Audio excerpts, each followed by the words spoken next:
Sir आयज हायकोर्टान एक suo motu petition आशिल्लें इलिगल स्ट्रक्चरा बाबतींत तातूंत कितें आसलें?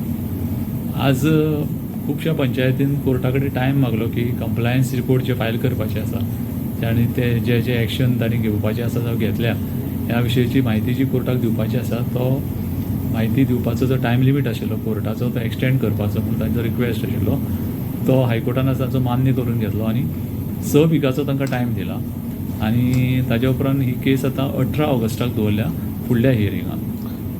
सर हो जालो आतां पंचायतीचो पूण मुन्सिपालिटीचो बीन तांकां दिल्लें मुन्सिपाल्टीकूय टायम दिल्लो आसा, तांकांय टायम दिल्लो आसा ते कंप्लायन्स थोड्या मुन्सिपाल्टीनी कंप्लायन्सीस फायल करपाक लास्ट टायम टायम मागिल्लो तोय तांकां टायम दिल्लो आनी ओवरऑल जनरली आतां सगळ्यांक असो टायम आसा की ही कंप्लायन्स रिपोर्ट्स फायल करपाची 6 विकांनी फायल करपाचो. फायनल टायम बीन असो दिल्लो आसा की कोर्टान सांगला की हे फायनल ऑपॉर्च्युनिटी फायल करपाक कंप्लायन्स रिपोर्ट्स. ओके बरें सर.